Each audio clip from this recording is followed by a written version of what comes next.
Todos están. Bien, cuando hablamos de prehistoria, bueno, ya sabemos que estábamos hablando acerca de 7000 años antes de Cristo. Por ahí alguien en su tarea me dijo que el año cero es cuando comenzaba el comunismo primitivo. Les recuerdo, el comunismo primitivo comienza desde que hay humanidad y comenzamos a preocuparnos unos por otros, tenemos todo en común. El año cero, ¿sí?, de nuestra historia es el que divide la historia, por decirlo de alguna manera, en antes de Cristo y después de Cristo. Por eso es ACDC, ¿sí? Si ustedes, yo sé que no es muy común que lo vean, pero seguramente en algún momento lo vieron, que veían 300 AC y luego 200 AC y parece que están progresando, pues sí, porque son antes de Cristo. Y después de Cristo, pues son los años que nosotros estamos contando en este momento y llevamos 2022 años después de Cristo, ¿sale? Esto, por efectos prácticos, nada más funciona en Occidente, es decir, todo el mundo occidental. Ya hemos dicho que nosotros estamos revisando historia de la educación desde el punto de vista occidental, porque no somos chinos ni somos hindús, y pues somos mexicanos, pero nos conquistaron los españoles y los españoles eran católicos y los católicos pertenecen al mundo occidental, como vamos a ir viendo después. Y toda esa bonita tradición cristiana, judeocristiana, capitalista, ortodoxa y demás, pues es la que nos toca y por eso es por lo que hacemos las cosas.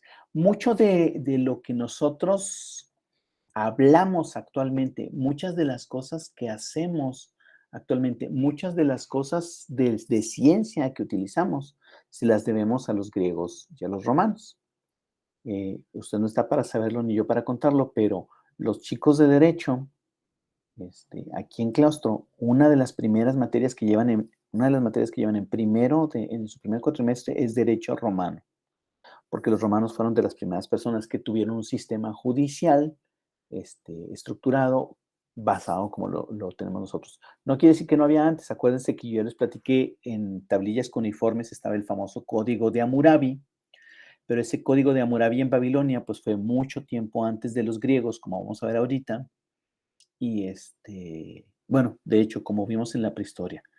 Decíamos, en la prehistoria llega el momento en que llegan los imperios, los grandes imperios, y en ese Medio Oriente, si se acuerdan del mapita que tenemos en prehistoria, que es esa esquinita donde está el norte de África, el norte de Arabia, todo lo que es Irak, Irán, un poquito hacia la India, lo que es Palestina y donde vivían los judíos, y un poquito hacia el norte, casi rumbo a Grecia. Allí es donde estábamos hablando acerca de la prehistoria, y es donde se desarrolla en Irak e Irán, la antigua Babilonia es donde se desarrollan el imperio babilónico que tuvo mucho auge y fue por mucho tiempo hasta que llegaron los famosos griegos.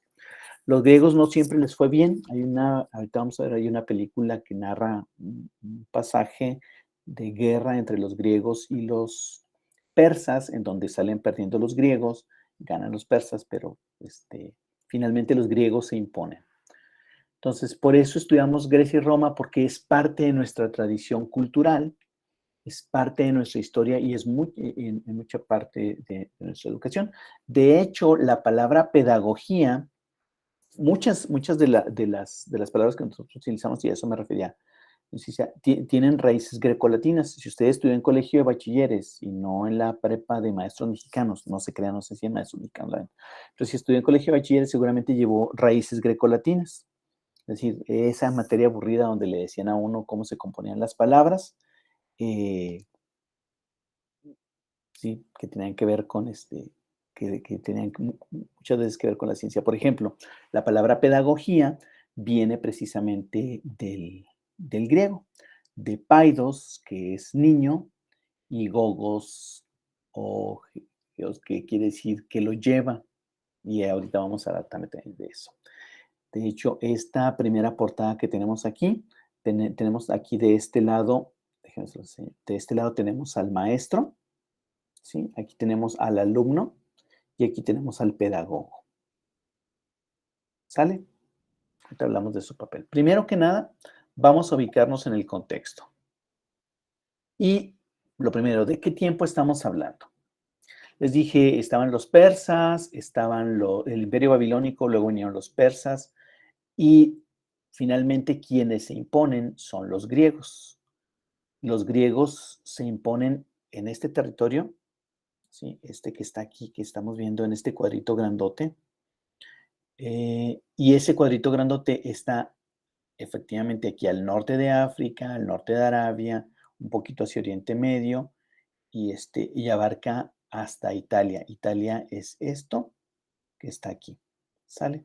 Pero bueno, en ese imperio se imponen los griegos llegan y hacen de las suyas y gobiernan a, a todo el mundo conocido occidental y parte del oriental.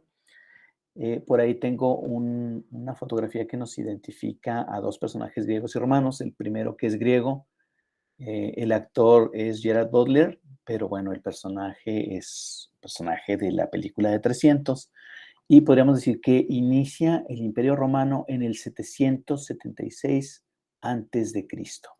Este año cero, sí, que nosotros estamos poniendo, en realidad generalmente es el nacimiento de Cristo. Yo ya les había dicho que Cristo no nace en el año cero, sino que nace unos 3 o 4 o hasta 5 años después de lo que nosotros decimos que es el nacimiento de Cristo. Entonces, realmente Jesucristo, el Jesucristo histórico, nace como por entre el 3 y el 5 después de Cristo. Eso es raro, pero ya con los cálculos así es como sale. Pero bueno, en ese año cero, que identifica el nacimiento de Jesucristo, pues inicia el imperio griego, 776 años después. Ya no estamos hablando de los 7000 años donde, el Homo erectus y el Homo sapiens comienzan a desarrollarse, estamos hablando ya cuando ya todos los seres humanos de ese momento ya eran sedentarios, ya se habían hecho aldeas, incluso ya habían hecho imperios, grandes imperios, entre ellos el imperio griego, que nace en el 776 a.C. Y ellos siguen haciéndose cargo de todo este territorio que estamos viendo acá de este lado durante mucho tiempo. ¿Cuánto tiempo?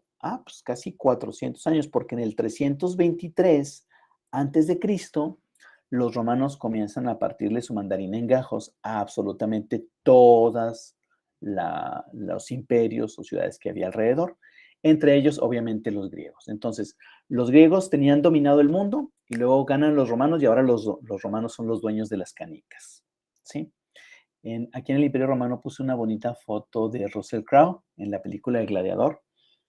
Supongo que no las han visto porque son películas muy viejas. Digo, uno siente que está chavo, pero no, las películas ya tienen un montón. Pero bueno, donde yo sí sé que los han visto es en memes a este señor, a este griego espartano, gritando This is Sparta. Lo han visto en un montón de memes precisamente cuando quieren patear a alguien.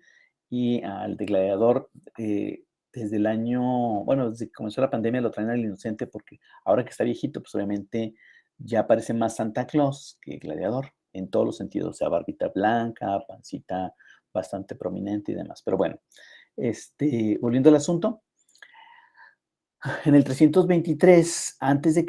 inicia el Imperio Romano. El Imperio Romano va a seguir durante todo este tiempo, ¿sí? Es decir, 323 años antes de que nazca Jesucristo, y va a seguir todavía otros 340 años, aquí me equivoqué, después de Cristo.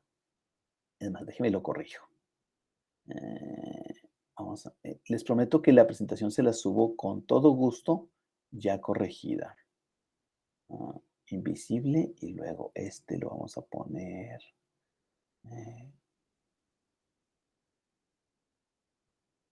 cremita. Eso, mire qué bonito. Turú. Aquí no ha pasado nada, señores. ¿Ustedes vieron que pasó algo? No, ¿verdad? Y luego aquí le voy a poner, ¿qué decía? 340. 340 después de Cristo. Me gusta ese color. Vamos a cambiar por otro más bonito, que es este cafecito. Ya, aquí no pasó nada. ¿Sí? Entonces, el Imperio Romano nace 323 años antes de Cristo y va a caer de alguna manera o se va a acabar 340 años después de Cristo. Es decir, alrededor de 660 años es lo que dura todo el Imperio Romano, antes de que naciera Jesucristo y después de Cristo. Lo que me lleva a, esto es interesante porque usted sabe que nosotros, por tradición, podemos decirlo, somos cristianos. Y me refiero a cristianos en toda la tradición, me refiero a los católicos, católicos apostólicos y romanos, como supongo que son la mayoría. Creo que todavía en el censo pasado era el 73%. El 73% de nuestra población en México es católico romana, aunque sea nomás de nombre, aunque sea nomás porque lo bautizaron de chiquito. Y dentro del otro 27% que queda, están todos los demás tradiciones cristianas, protestantes, testigos de Jehová, y me vas a decir, no, los testigos de Jehová no son cristianos, tienen una Biblia, son cristianos. O sea, dentro de la tradición, pues no que sean cristianos, pero bueno, no sé si hay testigos de Jehová, no los voy a acusar de nada a nadie, me refiero a que todos estamos dentro de esa tradición donde agarramos un libro, dijimos, este libro lo escribió Dios y nos lo creímos durante un montón de tiempo, todavía hasta la fecha. De hecho, la historia, volvemos a decirlo, se sigue dividiendo en antes de Cristo y después de Cristo. Así de sencillo, podemos decir que somos cristianos. Entonces, ¿por qué es importante esto? Bien, usted sabe, Cristo nace en el año 0, vamos a suponer, y muere en el 33 después de Cristo. Sí sabía, ¿verdad? Jesucristo muere a los 33 años, crucificado, tiene una última cena con sus discípulos, se van a un lugarcito que les preparan, comen rico, y luego se van a un huerto a orar, porque Jesús ya sabía que lo iban a atrapar, y entonces pues lo atrapan los judíos, la guardia judía, porque no les caía bien, porque andaba diciendo que era el Hijo de Dios, y para los judíos pues eso era imposible, porque Dios nomás había uno, y entonces, pero entonces muy astutamente, en lugar de matarlo ellos, lo llevan con Poncio Pilatos y lo acusan de que anda diciendo que es el rey de los judíos. ¿Para qué? Porque mientras él diga que es hijo de Dios, pues es un problema religioso. Pero si anda diciendo que es el rey de los judíos, es un problema político, ¿sí? Y Poncio Pilatos era el procónsul, o era el procurador, o era el mandamás en toda esa región por parte de los romanos. Entonces lo llevan para decir, hey, este señor anda diciendo que es rey. No lo quieres matar, por favor, porque andar diciendo cosas que no debe andar diciendo. Es un rebelde sedicioso. Y entonces Poncio Pilatos dice, no lo quiero matar, llévenselo a Herodes, Herodes es el rey de este territorio, seguramente él es el que le tiene que decir qué onda, porque no debe andar diciendo que es rey, y lo llevan a Herodes, Herodes no lo castiga, y se lo vuelven a llevar a Pilatos, y finalmente Pilatos, nomás por darle gusto a los judíos, termina mandándolo a crucificar, allá por el 33 después de Cristo, ¿sale? ¿Por qué es importante todo esto? Bueno, pues porque este imperio griego, aunque los romanos eran quienes dominaban Medio Oriente, es decir, donde nació Jesucristo, ahí en Jerusalén, Jesús nace en Belén, pero ahí en Jerusalén y todos esos lugares bonitos, Oriente Medio, aunque los romanos son los que tienen dominada esa provincia, ¿sí? En Jerusalén y todos los judíos en ese momento, el idioma que estaban hablando era griego. Porque los griegos a las provincias que llegaban y conquistaron, es decir, a todo el mundo conocido, tal y como lo conocían en ese momento, en todo este mundo, cuando los griegos llegaron y dominaron, obligaron a la gente a hablar en griego y a escribir en griego. Yo no sé si usted sabía, pero la Biblia, el idioma original, los manuscritos más antiguos que se han encontrado de todos los libros esos, están escritos en hebreo, que era el idioma original de los judíos, o en griego, que es el idioma que se hablaba en toda esta parte del mundo. También está unos pedacitos en arameo, pues obviamente porque era una revoltura que hicieron los judíos ahí cuando fueron a Babilonia y todo ese rollo. Pero bueno, entonces, aunque los romanos estaban conquistando la provincia cristiana, obviamente hablaban griego porque los griegos habían dominado antes. Entonces todo mundo hablaba griego, para acabar pronto. Los romanos hablaban latín, pero cuando andaban en otras provincias, ¿sí? Hablaban griego. Era más fácil entenderse con las personas en griego porque les iban a entender que tratar de hablarles en latín y que no les entendieran, ¿sí? Si eran bilingües. Básicamente el griego vendría siendo como el inglés de esta época. En esta época, a lo mejor usted habla español y va, no sé, a otro país donde hablan alemán, por ejemplo, y pues no se entienden bien, obviamente, ni usted en español ni el otro en alemán, pero si hablan ambos en inglés, que es generalmente lo que hacen, pues ya medio se entienden y entre lo que usted dice y el otro entiende, ya se ponen de acuerdo. El griego más o menos era así, dominó toda esa región. Es importante, y ven, por eso les decía que era importante, porque el griego es un idioma que va a seguir vigente desde aquí, desde el 700, bueno, desde antes, pero en todo el mundo desde el 700, conocido desde el 776 hasta acá.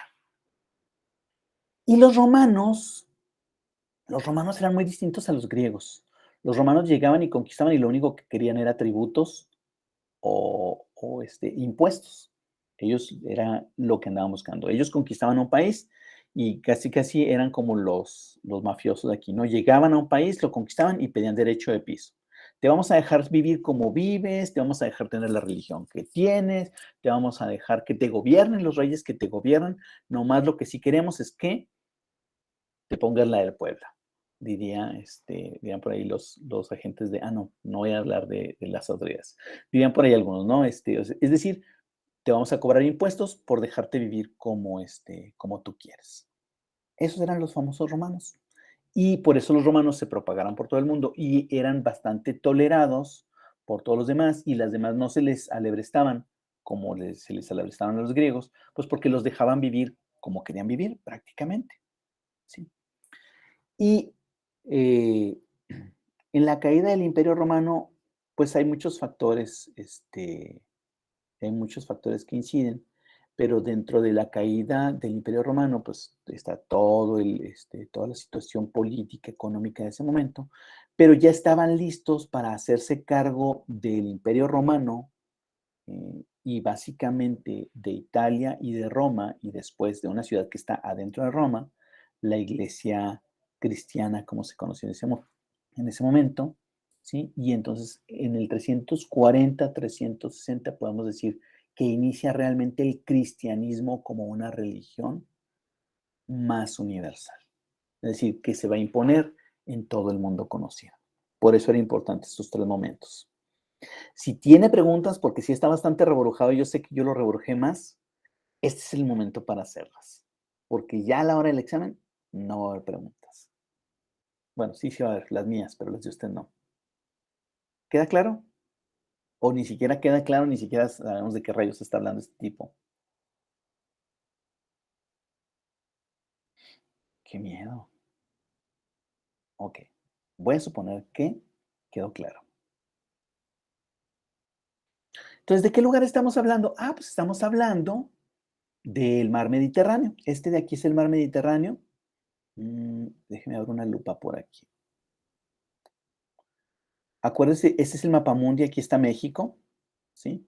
Y del otro lado del mundo, aquí está España, ese pedacito, esa bolita que está arriba de África es España.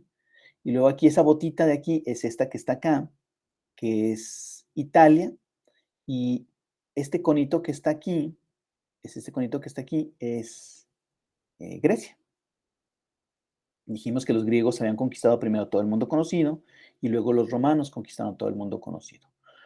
Roma, la ciudad de Roma, está ubicada aquí en esta parte de aquí, la rodillita de la bota, porque se fijan, tiene forma de bota que está pateando una piedra. Bueno, la rodillita de esta bota, por aquí, diríamos que está Roma, la ciudad. ¿Sí? Ese es el lugar del que estamos hablando. Por acá, para los que no sabían, por acá es por donde está Jerusalén, aquí por aquí es por donde nació Jesucristo y todo este rollo, y para acá estaban los babilonios, bueno, obviamente, para acá estaban los babilonios y los persas.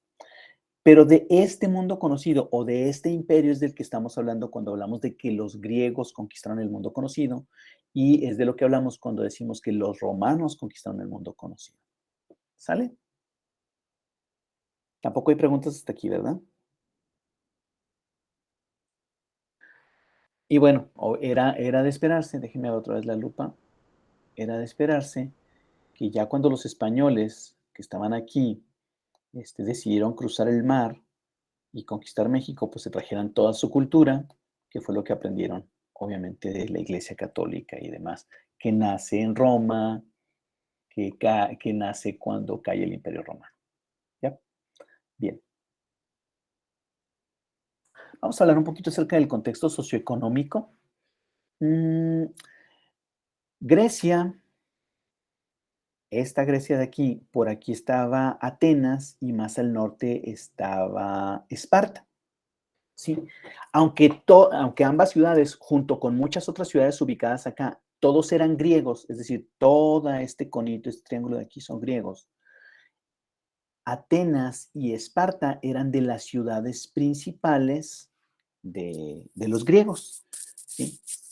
Ambas ciudades hablaban griego y tenían culturas muy parecidas, solamente que los espartanos tenían pues ciertas inclinaciones hacia la violencia y la guerra, y los atenienses tenían ciertas inclinaciones hacia la cultura y la paz.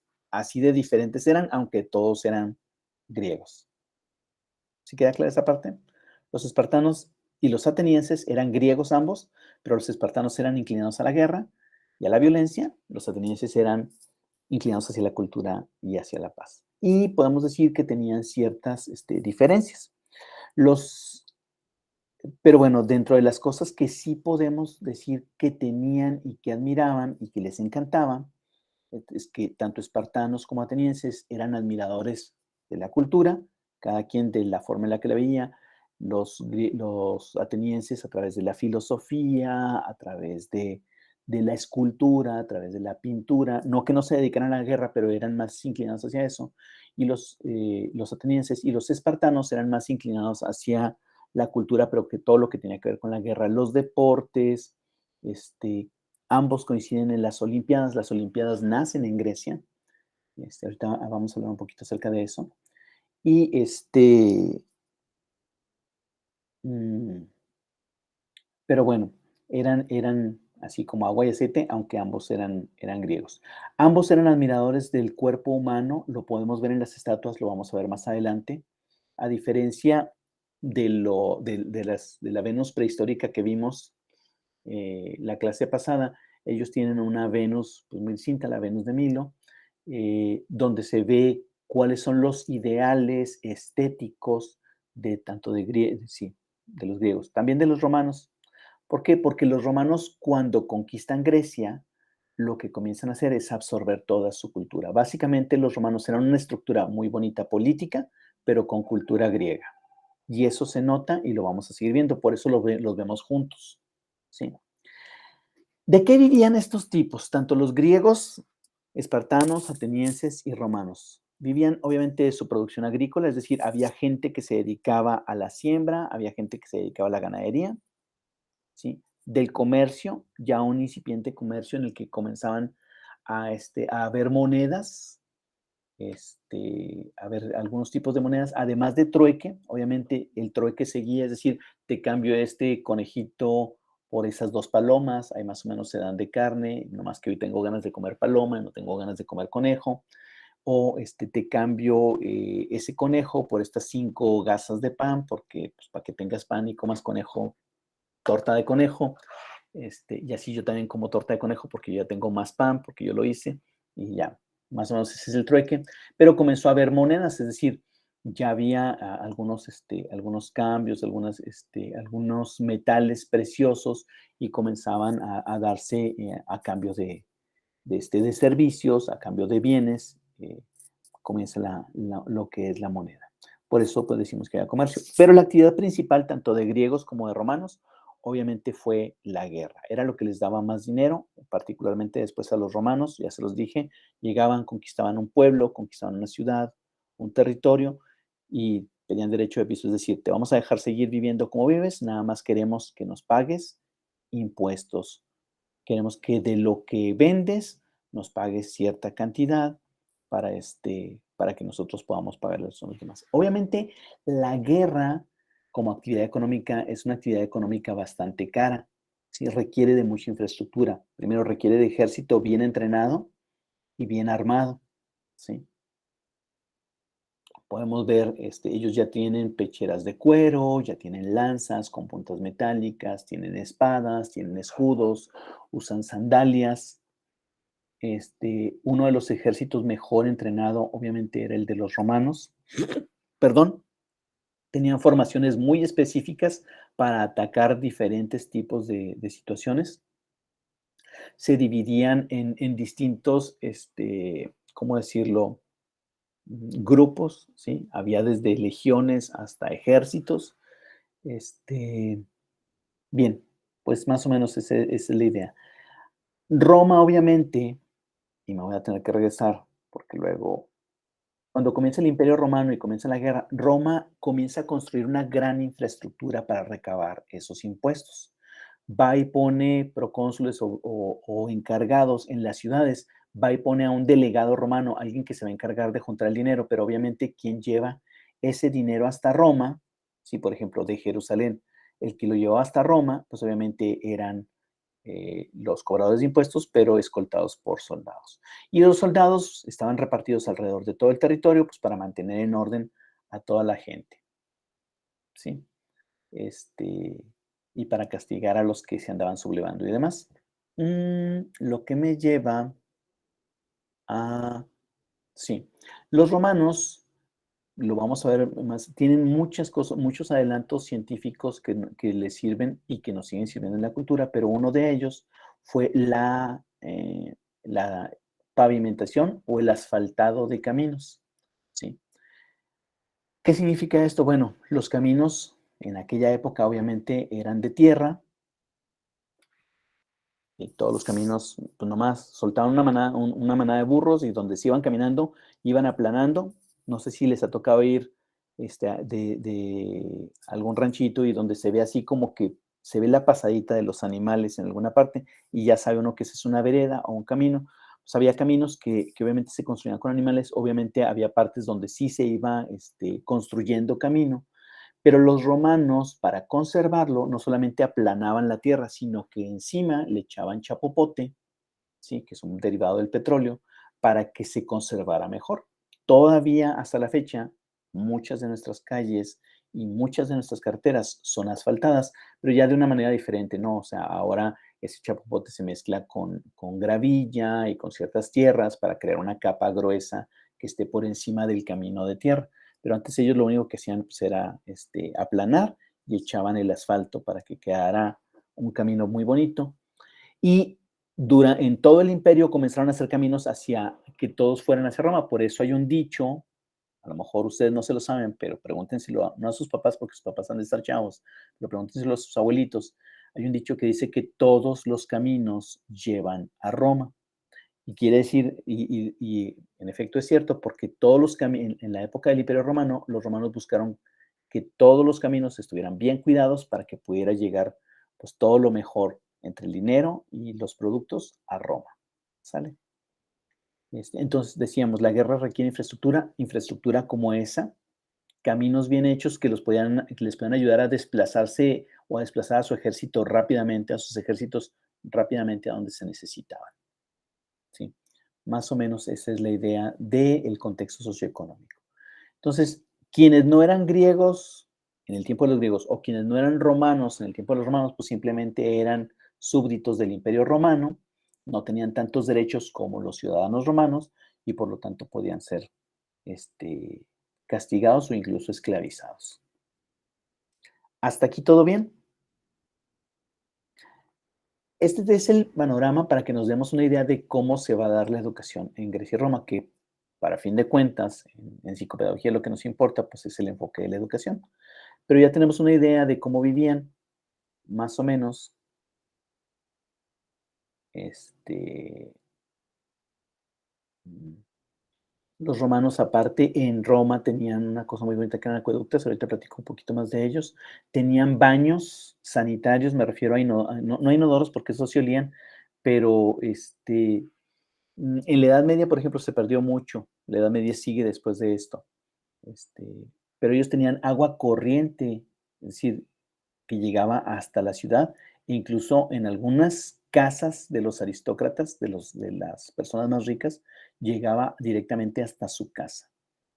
Obviamente, pues, a la gente pobre, pues, no le llegaba agua por ningún lado, digo, tenían que ir al río a recogerla, pero en la ciudad ya había agua y había baños públicos en los que los romanos, los ciudadanos romanos podían ir a bañarse, ¿sí?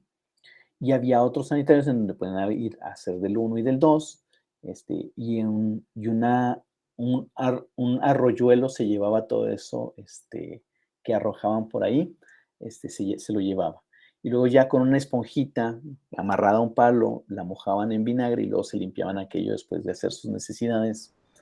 Este, por cierto, compartían esa esponja, porque era un De baño hecho, público, ¿sí? lo que yo he escuchado es que en los balnearios antes, en la antigua Roma, es donde se hacían las pláticas políticas más importantes. Hay dos partes, bueno, más bien hay tres partes donde hay política, donde hay pláticas interesantes. Las políticas sí se llevaban a cabo en los baños, en esos baños públicos. Si tú querías hablar con alguien de influencia, y déjame te digo, no era nada más en el baño, en la parte de bañarse en el balneario, sino incluso en la parte de ir a defecar u orinar. Obviamente estaba sentado enseguida uno del otro porque no había así como que divisiones como nuestros sanitarios. Y pues ahí mientras estaban haciendo lo propio, estaban platicando uno con el otro de lo que necesitaban platicar, arreglando sus asuntos políticos. Sí, efectivamente. Hay tres centros populares, entre ellos están los baños, el otro obviamente es el mercado y en Grecia lo que tenían era el ágora, ¿sí? Que es como una plazoleta donde los filósofos podían ponerse a dar sus enseñanzas. Pero los romanos sí tenían lo que era el mercado, ¿sí? Para hablar de todo lo necesario, eran los baños. Y para entretenimiento, pues tenían el famoso circo romano, ¿sí? En el circo romano, el Coliseo, era donde se llevaba a todos los prisioneros rebeldes. Era como una plaza de toros, yo sé que sí identifican mi plaza de toros, donde ponían a esos rebeldes y peleaban contra gladiadores, digo, que eran soldados entrenados nada más para entretenimiento del público, o cuando no había gladiadores a la mano, pues simplemente sacaban de unas jaulas que tenían a unos bonitos leones para que se comieran a la gente que está, nomás para que las personas que iban al circo romano se entretuvieran viendo cómo unos leones devoraban seres humanos rebeldes. Em, bien, ¿cuáles serían los principales exponentes?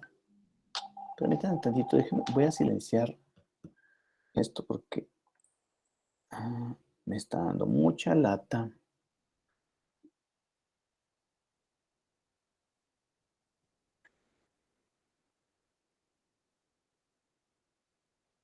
Mm, listo. Bien. Acuérdense que estos principales exponentes tienen sus propios tiempos, no son contemporáneos. ¿A qué me refiero con que no son contemporáneos? No vivieron en la misma época, ¿sale? Aunque las enseñanzas de estos, obviamente, estos las absorbieron o las aprendieron, ¿sí? Obviamente, estos señores de acá vivieron antes, ¿sí? Y sí, los griegos vivieron antes, los romanos obviamente aprendieron de los griegos, pero vivieron tiempo después. Ah, ¿Cuánto tiempo después? Ya dijimos. Aquí, en todo ese tiempo es cuando se desarrollan los griegos, aquí inician los romanos, obviamente es cuando, de esos tiempos estamos hablando. Entre los griegos, de los principales exponentes, pues, obviamente tenemos a los grandes filósofos como Aristóteles, Platón, Sócrates, con todas las grandes ideas que ellos tuvieron. Mucho de nuestro cristianismo, aunque nosotros queremos creer que sale de la Biblia, en realidad sale de las ideas de estos señores, ¿sí? El famoso mundo de las ideas de Sócrates pues obviamente es esa bonita representación de lo que ahora nosotros creemos que es el cielo. Pero también entre los griegos no solamente había filósofos o grandes pensadores, también tenemos a este señor que es el padre de la medicina, Hipócrates. De hecho, todavía los médicos egresados de cualquier facultad de medicina tienen que, de manera secreta, no le digan a nadie, pero así es, de manera secreta, jurar el famoso juramento hipocrático. Lo hacen en una ceremonia privada donde nada más están con sus maestros y el médico. ¿Sale? Pero Hipócrates es el padre de la medicina. Hipócrates se dedicaba a estudiar cómo funcionaba el cuerpo humano. Él decía que los seres humanos estábamos compuestos de 4 humores o de 4 secreciones, las cuales, dependiendo del tipo de secreción que dominaba nuestro cuerpo, pues éramos en nuestra personalidad. Ya después lo van a ver en psicología cuando vean los famosos temperamentos. Está Pitágoras, él es importante porque es un gran matemático, ¿sí? Digo, si usted cree que no es importante, todavía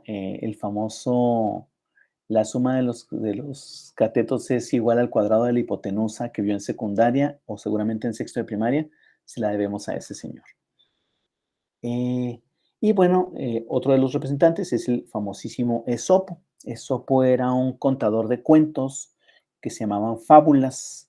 Estas fábulas involucraban personajes, generalmente animales, o objetos que generalmente son inanimados, pero en los cuentos él los animaba para que pudieran platicar, ¿no? Eh, Se llaman moralejas porque el cuento al final tiene una explicación moral de por qué hay que hacer ciertas cosas o no hay que hacer ciertas cosas. ¿Alguien ha escuchado alguna fábula que quisiera platicar? ¿O alguien tiene idea de qué es una fábula? No estoy hablando de los cuentos, Los Tres Cochinitos no es una fábula, es un cuento. Las fábulas son un poquito más viejitas. ¿Alguien? ¿O alguien que googlee alguna fábula famosa? ¿Qué pasaría si yo escribo fábula famosa en Google?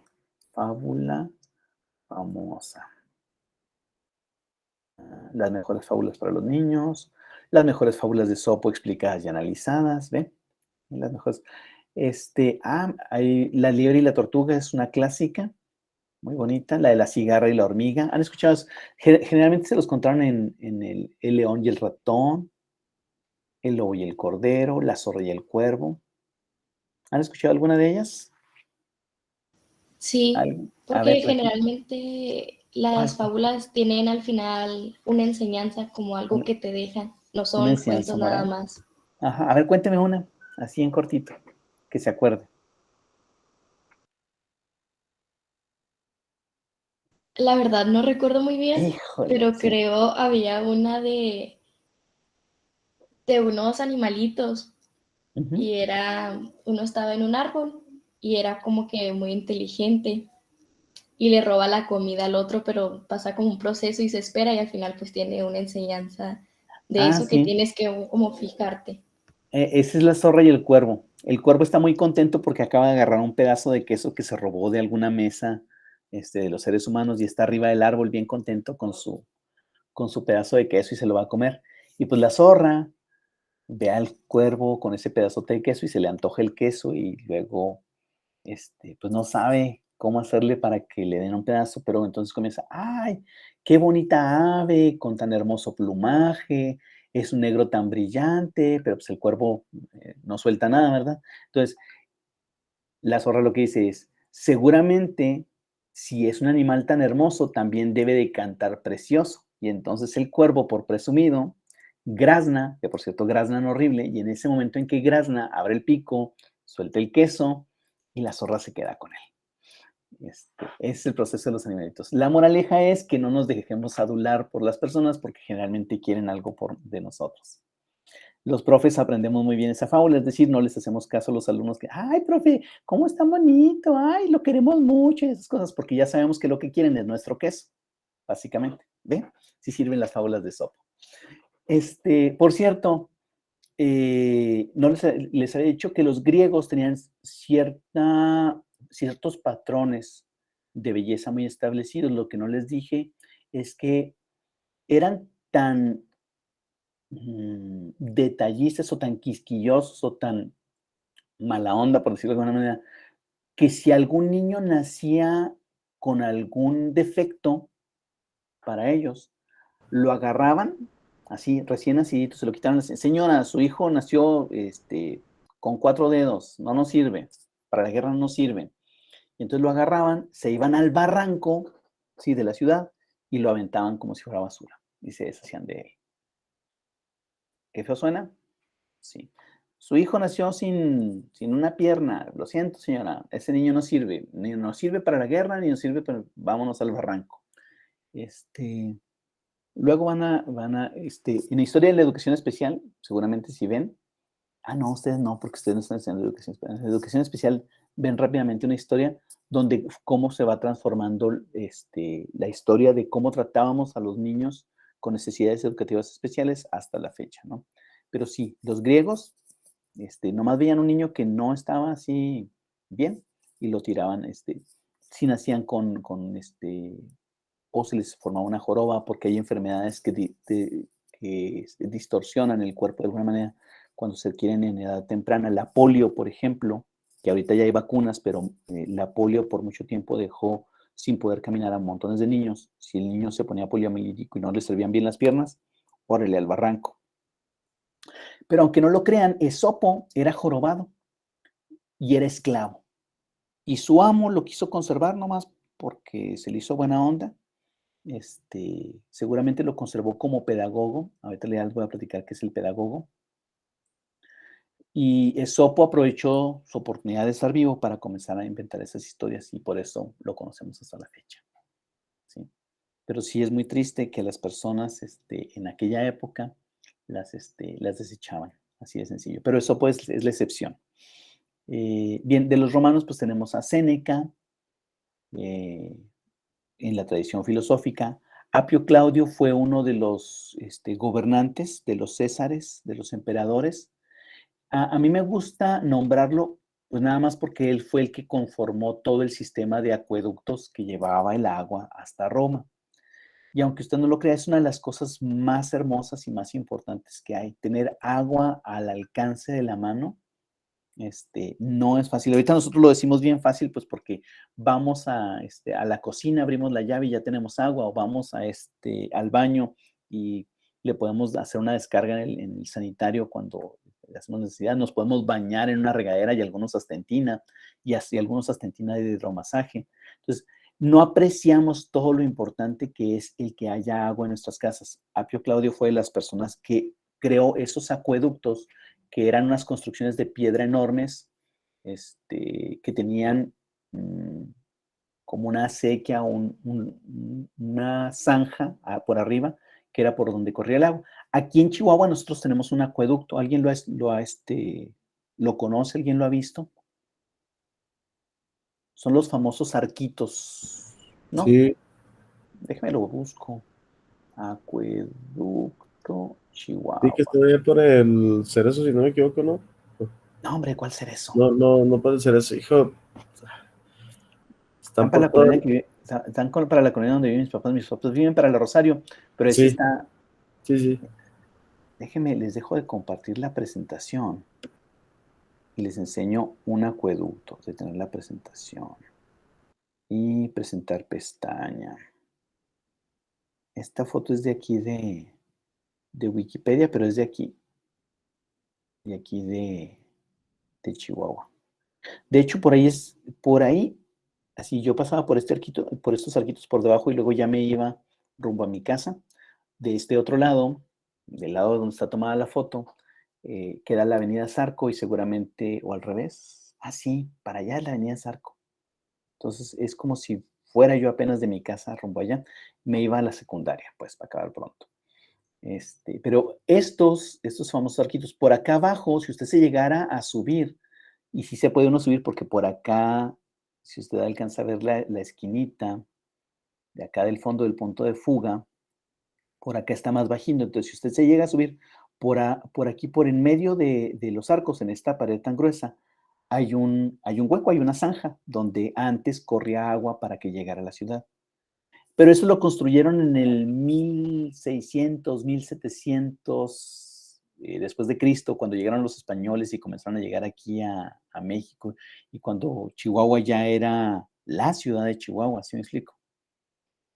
Bueno, de la Nueva Vizcaya. Pero yo me estoy refiriendo a, en el año 300 antes de Cristo, ya había un tipo al que se le ocurrió que podía llevar agua desde los ríos hasta la ciudad, gracias a este tipo de construcciones. Sí, por eso es por lo que lo tengo al Señor ahí entre los principales exponentes.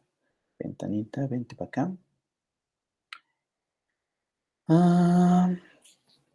Tenemos a Marco Aurelio, el más noble de los romanos. No lo digo yo, lo dice una película. Uno de los mejores gobernantes. El derecho romano se da gracias a los gobernantes. Y también tenemos al famoso Demóstenes. No sé si a ustedes les tocó ver la caricatura de Don Gato. Si no la vieron, se la perdieron. Búsquenla y la vean, por favor. Nomás son 27 capítulos. Nomás se hizo una temporada de esa caricatura y son 27 capítulos.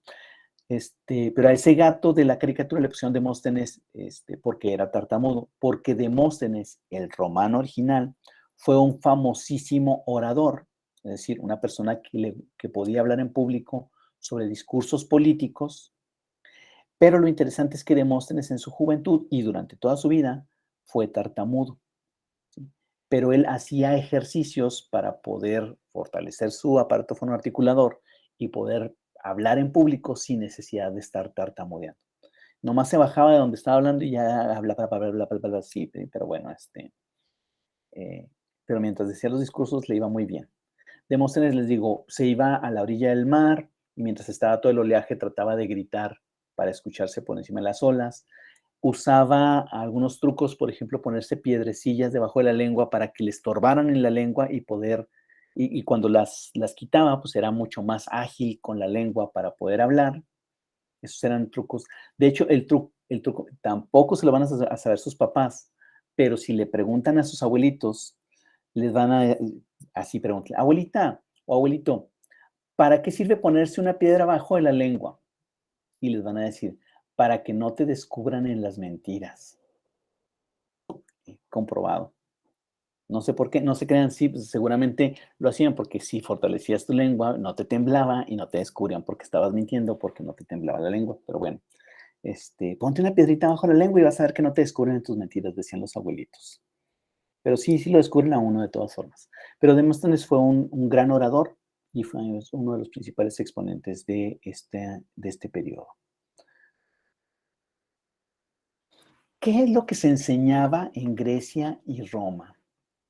Yo les dije, los romanos conquistaron Grecia, pero se quedaron con toda la cultura. Luego entonces, mucha de la cultura de Grecia y lo que enseñaban los griegos fue mucho de lo que siguieron enseñando los romanos a las personas que educaban, ¿sí?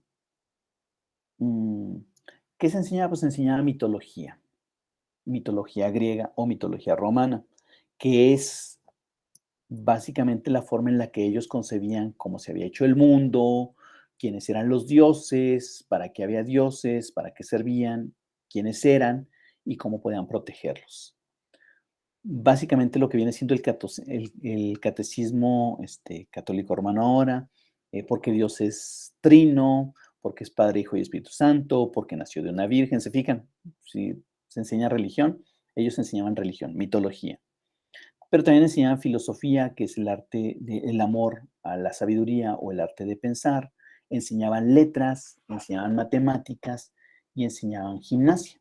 Porque obviamente, les decía yo, para los griegos particularmente y después para los romanos, era muy importante el ideal físico. Si se fijan ustedes en estas figuras, ya vamos a notar que obviamente ya no son como la Venus prehistórica, sino que son de figuras mucho más proporcionadas, mucho más marcadas. A los hombres, si se fijan, las esculturas, y ustedes las pueden ver, se les marcan absolutamente todos los músculos, porque para ellos era importante incluso el six-pack, ¿no? Así todo. Usted tenía que estar perfecto. Gimnasia viene de la palabra desnudo, porque todos los ejercicios, es decir, Los hombres, que eran quienes hacían ejercicio o quienes practicaban la gimnasia, las mujeres no practicaban gimnasia. Ellas se dedicaban al hogar y se acabó. Las mujeres, esto es muy importante, en la educación de los griegos y los romanos, quienes tenían derecho de ser educados eran los hombres y particularmente los hijos de los aristócratas o de las personas que se dedicaban a la guerra. También, en el caso de las mujeres lo único que eran pues una bonita moneda de cambio, no así como sobre la izquierda, lamentablemente. Sí, yo sé que todas son ustedes mujeres, pero en esta época obviamente no eran educadas en el hogar por la mamá, las enseñaban a cocinar, las enseñaban a coser, las enseñaban a tejer, las enseñaban a bordar, las enseñaban a cocinar, a cuidar de la casa. A lo mejor en algunas ocasiones les enseñaban pintura, les enseñaban así cosas bonitas con las que pudieran agradar a los hombres, porque en esta época finalmente las mujeres ya eran de alguna manera desvalorizadas y los que realmente se educaban eran los hombres. Gimnasia viene de desnudo, es decir, básicamente todos los ejercicios, las carreras, lanzamiento de disco, levantamiento de pesas, la lucha, se practicaba completamente desnudo porque para los griegos primero y después para los romanos obviamente era muy importante no tener cosas que estorbaran para la hora de hacer ejercicio. ¿Sí? Es muy chistoso que ahora a los gym o los gimnasios se les diga gimnasio porque todavía asociándolo al ejercicio cuando en realidad la palabra gimnos quiere decir desnudo. Y bueno, de alguna manera, porque quienes van al gym finalmente terminan teniendo un OnlyFans y a eso se dedican. No es cierto. ¿Para qué se les educaba? Se les educaba para ser ciudadanos modelos. ¿Sí? Ciudadanos ejemplares. Ahorita un poquito cuando hablemos de la evaluación vamos a decir qué significa eso de ser ciudadano modelo o ciudadano ejemplar. Pero para eso se les educaba. Por eso tenían que saber de pensamiento, tenían que saber de letras, tenían que saber de matemáticas, tenían que verse bien, tenían que saber de política, de derecho. Y en contraposición contra la mitología, a la caída del Imperio Romano, obviamente se va a imponer el cristianismo. Eso ya se los dije acá en esta diapositiva. ¿Sí? La caída del Imperio Romano, quienes retoman toda la situación cultural, pues son básicamente la Iglesia Católica Apostólica Romana. ¿Sí? Esas eran las cosas que aprendían y principalmente la aprendían los varones, las mujeres no. ¿Sí? Vamos a abrir un paréntesis porque la mitología, les dije, los romanos se robaron la cultura de los griegos. Y entre la cultura que se robaron la religión. Obviamente, si usted se va a ver esta bonita tabla comparativa, nos vamos a dar cuenta de que por cada dios griego hay un dios romano con los mismos atributos.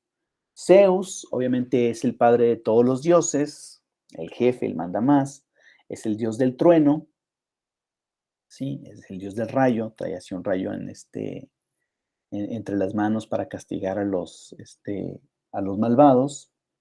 Y en Roma es el mismo dios, nada más que le cambiaron el nombre, se llama Júpiter, ¿sí? Pero es exactamente el mismo, tiene los mismos atributos, hace las mismas cosas, padre de todos los dioses, también es el dios del rayo. Por cierto, si no han visto Thor, la última película, Love and Thunder, sale Zeus con su rayito en la mano. Hera, con H, Hera, sin H, la esposa de Zeus, la madre de todos los dioses. ¿Sí? Era la esposa de Zeus, la madre de todos los dioses, y en su caso, pues estaba en Roma. Esta Hera se convierte en Juno, que es esposa de Júpiter y madre de todos los dioses. ¿Qué tan importante o tan influyente es el mito griego y el romano en nuestra vida actual? Que, por ejemplo, la famosa Vía Láctea, ¿sí han escuchado hablar de la Vía Láctea o no saben ni qué rayos es la Vía Láctea? Sí. ¿Qué es la Vía Láctea? Platíquenme porque yo no sé.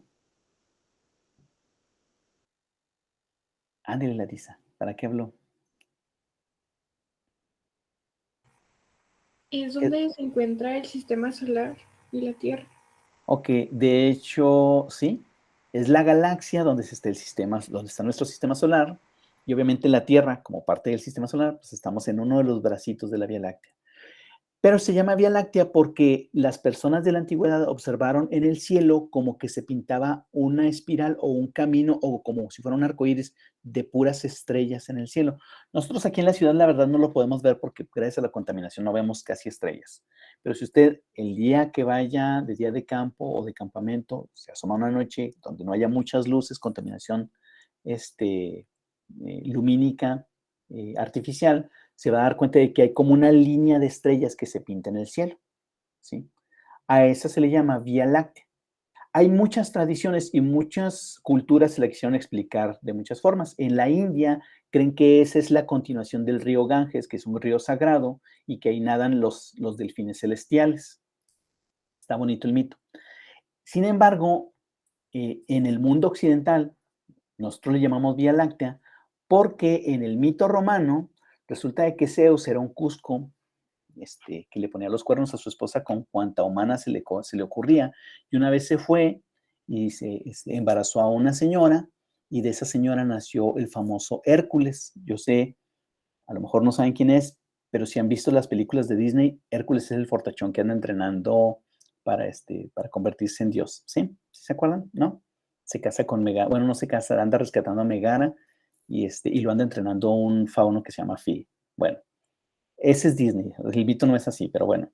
Pero Zeus tiene un hijo con una humana que se llama Hércules, y entonces Hermes, ¿sí? El dios mandadero, el dios de la velocidad, el de los comercios, agarra a ese bebé y cuando Hera está dormida, se lo pone en el pecho para que Hércules se alimente del seno de Hera, porque si él se alimentaba del seno de Hera, entonces iba a ser eterno, se iba a convertir en un dios.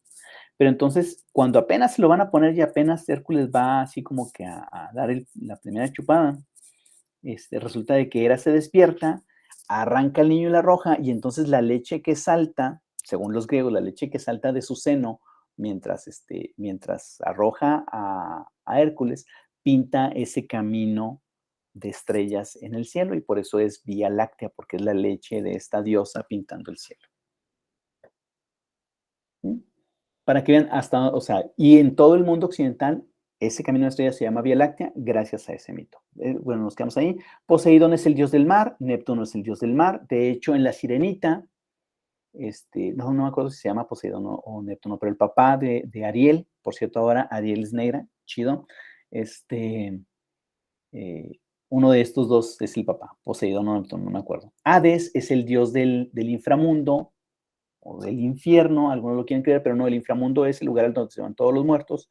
Hades en Grecia es el mismo, Plutón en Roma, Atenea, diosa de la sabiduría en Grecia, Minerva en Roma, Afrodita, diosa del amor y de la belleza en Grecia, es Venus en Roma. ¿Sí?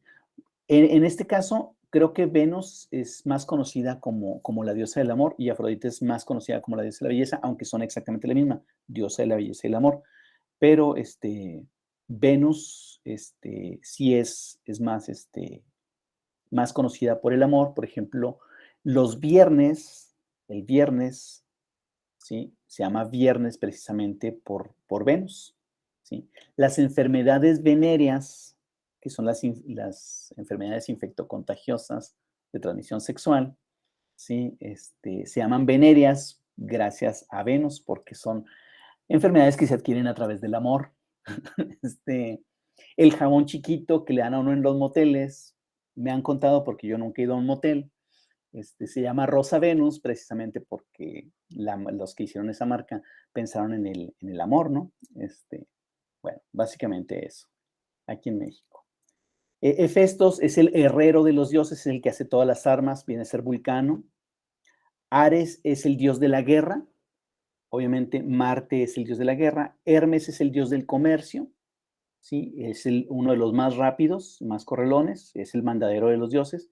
Mercurio en su caso es el de los romanos, pero es exacto, si se fijan, por cada dios griego hay un dios romano y se dedican exactamente a lo mismo, nomás cambiaron de nombre. Y por último en Grecia tenemos a Dionisos, que es el dios del vino y de la pachanga, ese es de mis favoritos, y en Roma se llama Baco. el dios Baco. En Grecia había una fiesta muy bonita que se le dedicaba a Dionisios, que era el Ditirambo, que es una borrachera en la que todo el mundo podía hacer lo que se le pegaba la gana. Y luego ya, al día siguiente, cuando ellos todos andaban sobrios, aquí no ha pasado nada. Y cuando digo pasaba de todo, sí, pasaba de todo. Cuando andaban borrachos era cuando se permitían ese tipo de cosas. En las fiestas de Dionisio, obviamente, no. Los griegos eran muy cuidadosos de cuándo tomaban alcohol y no lo tomaban en cualquier momento, nomás en las fiestas de Dionisio por cuestiones religiosas. Y una que otra vez por ahí, ¿no? Y Baco tenía sus propias fiestas, que son las famosas bacanales, y si usted busca bacanal en el diccionario, se va a referir a una fiesta desenfrenada de alcohol, básicamente. Pues de hecho también eran más conocidas también como orgías y todo lo demás, ¿no? Ok, gracias. Es el lado oscuro de los romanos. Es el lado oscuro de los romanos. No, deje usted, cuando comían, esa parte asquerosa de los romanos, cuando comían hasta hartarse y luego venía esa cazuelita bonita que se llama el vomitorium, donde Sí. lo único que hacían era meterse el dedo, vomitar para poder seguir comiendo en su fiesta. Es asqueroso y Sí, pues los romanos siempre han estado llenos de excesos. muy dañino, ¿no? Pero bueno, digo, por eso se acabó el Imperio Romano.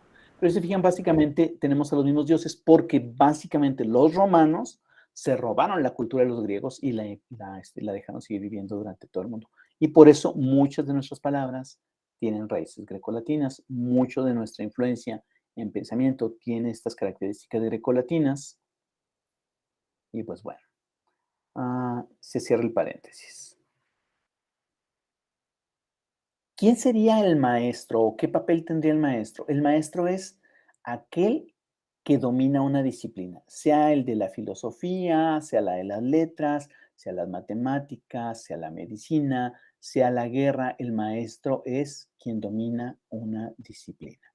Y decíamos, este de aquí es el maestro, este de aquí es el alumno, esto es una vasija griega, y este de aquí es el pedagogo. Y ahora sí les voy a revelar el gran secreto. Los pedagogos en Grecia antigua no eran lo que ustedes son ahorita. O sea, ustedes quieren ser pedagogos para dedicarse a la educación y sienten que están estudiando para pedagogos, pero en realidad el pedagogo en la antigüedad era un esclavo. ¿Sí? Es decir, no había alguien que dijera, sí, yo de grande quiero ser pedagogo. No, o sea, el dueño de la finca agarraba un esclavo y decía, tú vas a ser el pedagogo de mi hijo. Que hacía, básicamente era como una nana, como un ayo, era el que lo cuidaba, era el que lo llevaba, por eso pedagogo quiere decir el que lleva al niño, era el que llevaba al niño con el maestro. Eso es pedagogo. Básicamente cuidaba de los hijos o del hijo del aristócrata, pero eran esclavos. ¿Sí? Para que no ande presumiendo, yo soy pedagogo. Bueno, ahora sí se vale, pero en aquella época no era algo de presumir, la verdad. Los maestros no eran pedagogos, los maestros eran las personas que más sabían acerca de una disciplina. Filosofía, matemáticas, medicina, letras, bueno, lo que tuviera que enseñar, lo que tuviera que aprender el chico para llegar a ser el ciudadano ejemplar que se necesitaba que fuera. Aquí, por ejemplo, también tenemos colgadas algunos instrumentos porque obviamente era deseable que las personas cultivaran todas las artes. Pero creo que le está enseñando letras. Si el maestro es quien domina una disciplina, esto ya se los dije, el alumno no puede ser otro más que el joven aristócrata.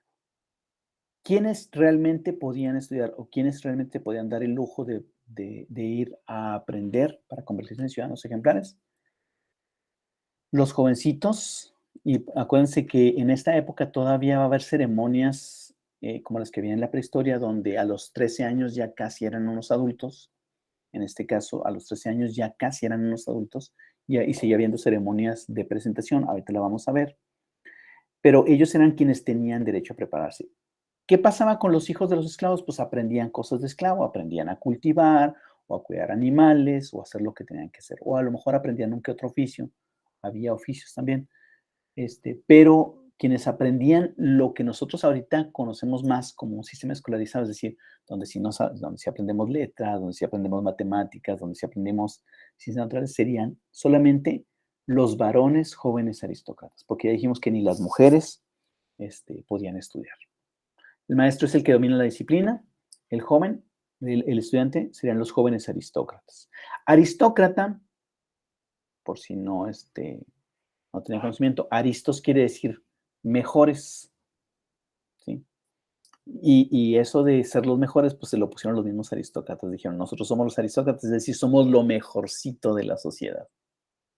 Yo sé que ahorita a veces lo usamos como insulto, pero en Grecia y Roma, los aristócratas obviamente lo usaban como un apelativo para ellos mismos porque decían que ellos eran los mejores. De hecho, en la política, una de las formas, el Senado estaba conformado por los aristócratas, es decir, por los mejores ciudadanos. Por eso era bueno que los chicos se prepararan para ser ciudadanos ejemplares, porque el Senado, es decir, quien aconsejaba al emperador en las decisiones que tenía que tomar, tenían que ser aristócratas, ¿sí? Pero para hacerlo, pues obviamente había que saber mucho de filosofía, de política y demás. ¿Qué se enseñaba? Bueno, en la enseñanza se enseñaba a través de ciertas metodologías. En la filosofía podemos hablar acerca de la mayéutica y de la ironía socrática, ¿sí? Y en la guerra podemos hablar acerca del ejemplo y de la práctica. En todos los trabajos que tuvieran que hacer o en la guerra, podemos decir que se enseñaba a través del ejemplo y de la práctica. Pero en la filosofía, la mayéutica era esos cuestionamientos que hacía el maestro para que el alumno fuera llegando a sus propias conclusiones de pensamiento, ¿sí? Mayéutica viene de la raíz griega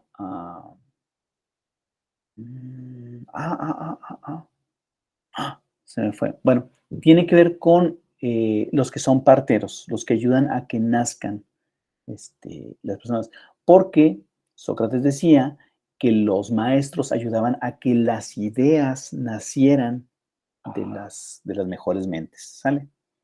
Entonces, la labor de un maestro, según Sócrates, era como ser el partero de las ideas de los alumnos. Es decir, daban a luz ideas. Por eso se prende un foco en las caricaturas cuando alguien tiene una gran idea, porque da a luz una idea. Aunque dar a luz no es el foco, sino dar a luz es el alumbramiento, es el nacimiento de.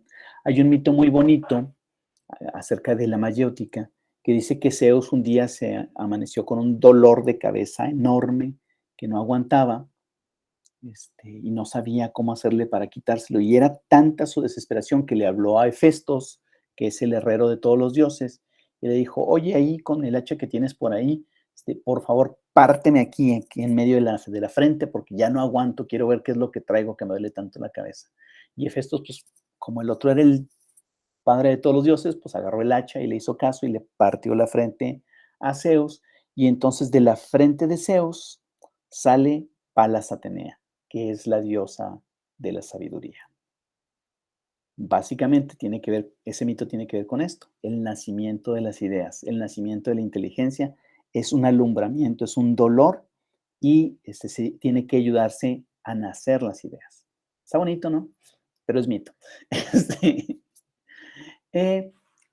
Otros filósofos usaban la ironía, es decir, de alguna manera hacían creer a las personas que eran inteligentes o más inteligentes que ellos para luego ponerlos en ridículo y que las demás personas aprendieran algo acerca de eso. Aquí en esta ilustración, aquí de este lado tenemos a uno de mis filósofos favoritos, que es Diógenes el Cínico. Diógenes el Cínico es maestro de una escuela que se llama cínica. Ahorita, si nosotros hablamos de cinismo, estaríamos hablando de una persona que es descarada, una persona que no tiene pudor o vergüenza, pero cínico o que es hasta burlón de alguna manera. Diógenes el Cínico se llamaba cínico porque cínico viene de perros. Y la gente decía que Diógenes se comportaba como un perro porque vivía en un tonel de vino vacío, que está aquí. Así como el Chavo del Ocho vivía en un barril, así Diógenes vivía en un barril. Vivía con lo mínimo, lo único que traía era pues esta ropa para cubrirse, este tonel para vivir. En algún momento tenía como una cazuela con la que pedía comida o agarraba agua, hasta que una vez vio a un niño que para tomar agua, pues nada más juntó las manos y se llevó el agua a la boca. Y entonces Diógenes lo que dijo, hasta esto tengo de sobra, y la tiró, porque él vivía de una manera muy sobria. Se dice que este señor, que ya no me acuerdo cómo se llama, pero ahorita se los voy a decir, Diógenes y Alejandro Magno, gracias, amo a Google. Ese señor de aquí es Alejandro Magno. Alejandro Magno era emperador, ¿sí? De todo un imperio, ¿sí? Emperador y imperio es pleonasmo, perdón. Era emperador de todo el mundo conocido, ya habíamos dicho.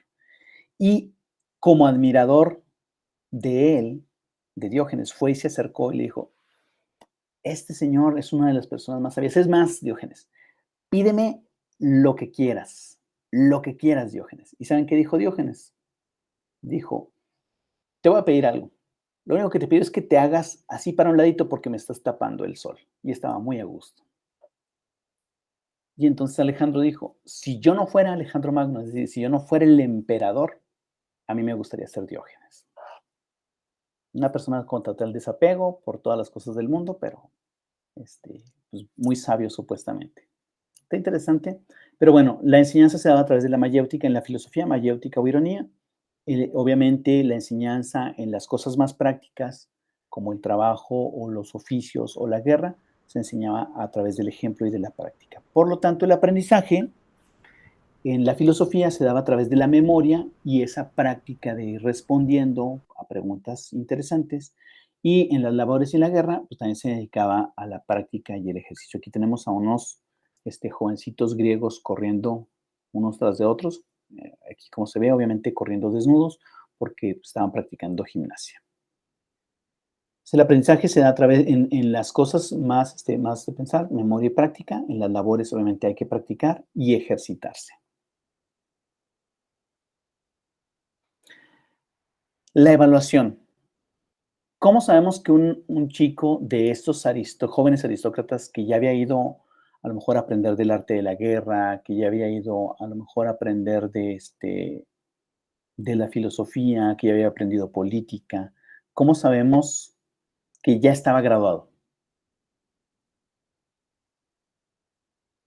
Bueno, estaba graduado cuando su papá lo llevaba delante de los ciudadanos y lo presentaba como su hijo. ¿Sí? Eso sucedía más o menos a los 12 o 13 años que tenía este chavalo. ¿Sí?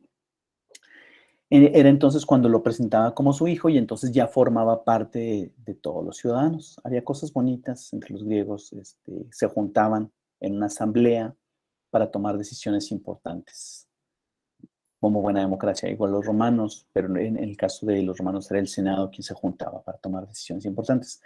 Pero una persona era ciudadano ejemplar hasta que su padre reconocía que él podía presentarlo como ciudadano delante de los demás.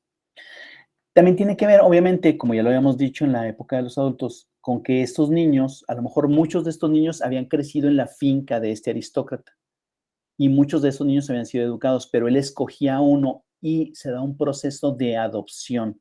Y usted me decía, espérese, ¿cómo de adopción? ¿Que no era su hijo? Sí, era su hijo como un montón de niños más que había en la finca. A lo mejor este señor incluso había tenido hijos con sus esclavas, pero a este niño él lo escogía como su hijo, lo reconocía como su hijo y lo adoptaba como su hijo, por lo tanto lo presentaba como su hijo. ¿Sí? Alrededor de los 12 o 13 años. Está padre eso. La Biblia recoge una situación parecida en dos pasajes. Y ustedes van a decir, ¿qué tiene que ver la Biblia? Bueno, tiene que ver mucho porque acuérdense que los griegos conquistaron a los judíos. Cuando José y María llevan a Jesús a los 12 años al templo y se les pierde. A lo mejor no lo vieron en catecismo, pero bueno, ellos no lo habían llevado al templo. Y usted me va a decir, ay, pues si el templo, ahí está uno como a 3 cuadras de mi casa, yo puedo ir a misa. No, el templo de Jerusalén era uno solo, estaba en Jerusalén. Y todos los judíos que vivían por todo el territorio tenían que ir unas 2 veces nada más al templo, a la iglesia, a presentarse. Y entonces estos dos, cuando Jesús cumple 12 años, lo llevan al templo, precisamente porque ya pueden presentarlo como su hijo. Pero también cuando Jesús va a iniciar su ministerio y lo bautiza Juan el Bautista, ¿sí? Dice la Biblia que cuando Jesús sale de las aguas, desciende una paloma sobre él y se escucha una voz del cielo que dice: este es mi hijo amado, en el cual tengo complacencia. Y esas palabras, este es mi hijo amado, en el cual tengo complacencia, no son palabras de Dios, son palabras que usaban estos señores cuando adoptaban a sus hijos, cuando los presentaban como ciudadanos. Los presentaban y decían: este sí es mi hijo. ¿Sí? Básicamente eso es lo que hacían. Profe, ¿Sí? a Andrés Escobar se le fue el internet y lo sacó de la reunión. Lo bueno es que estamos grabando. Pero que se reporte conmigo para no ponerle la falta de la segunda. Ok, Hora. gracias. Ya saben, o sea, de veras, no hay problema. Por eso grabo, porque sé que es difícil que todos estemos conectados. Y tengo clases grabadas, por si algún día se me ofrece que yo no pueda dar la clase, les meto una clase grabada para que ustedes la puedan ver. No obligatoriamente esta hora sale pero que sí la puedan ver. Pero prefiero dar mis clases así en sincrónico. Pero las grabo precisamente para ustedes. Bueno, preguntas hasta aquí. ¿No? Bueno, pues ahora sí van las mías. ¿Qué podemos rescatar de griegos y de romanos? Ya nos quedan unos 5 o 6 minutos todavía, así que bien podemos rescatar algunas cosas. ¿Qué podemos tomar de ejemplo de ellos y qué no les gustaría tomar de ejemplo de ellos? Porque creo que hay muchas cosas que no deberíamos de tomar de ejemplo. Por ejemplo, deshacerse de los niños defectuosos, creo que no deberíamos de tomarlo como ejemplo. Que nada más estuvieran los niños y no también las niñas, creo que no podemos tomarlo de ejemplo. Pero habrá algo que podamos rescatar. ¿Qué les gustaría rescatar de este periodo para la educación actual?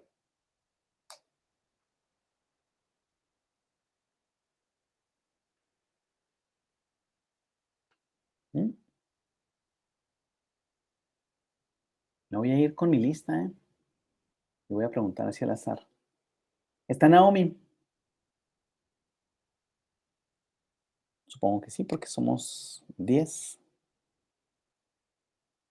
Naomi a la 1, Naomi a las 2 y a las 3. Le voy a borrar participación de hoy. Sí, profe. ¡Ah! No sé qué si le estaba viendo. Dígame. ¿Cómo qué le gustaría rescatar para la educación actual? Deje pienso. Ok, por mientras, ¿alguien más? Profe, pues yo creo que podríamos rescatar lo de la mayéutica, o sea que el profe hace cuestionamientos a los alumnos Ok, y creo que eso ayuda como que a que nosotros se nos quede más grabada la información. bien. Eso está padre. Déjeme se lo anoto. Anet, ¿verdad? Sí, Bien, ¿ve? Sí, estoy anotando. Yo creo que podemos rescatar el que eran muy pensadores, el que participaban todos, por decir, se hacían asambleas para que hablaran y dieran su punto de vista de temas. ¿Ok? ¿Alguien más? Si no, para decir los míos, porque yo también traigo. Yo, profe, A ver, ándale, Edgar. yo considero que la filosofía y la gimnasia eran puntos muy importantes pues en esa edad, ¿no? O sea, porque pues ellos les gustaba cuidar mucho su cuerpo y aparte pues su mente a través de la filosofía.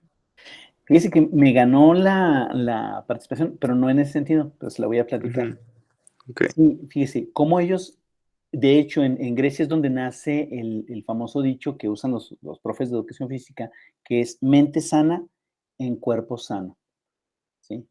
Y es interesante cómo griegos y romanos se preocuparon por una educación muy integral en el sentido de no solamente preocuparse por el cuerpo o no solamente preocuparse por llenar las cabezas, porque a veces en las escuelas pareciera que a eso nos dedicamos, no sé si se ha fijado, sobre todo en las universidades, ya no nos dedicamos a una educación integral. Mucha gente no se preocupa por cómo se sienten los alumnos o cómo están físicamente los alumnos o por proporcionarles algunas oportunidades para que ellos puedan desarrollarse físicamente.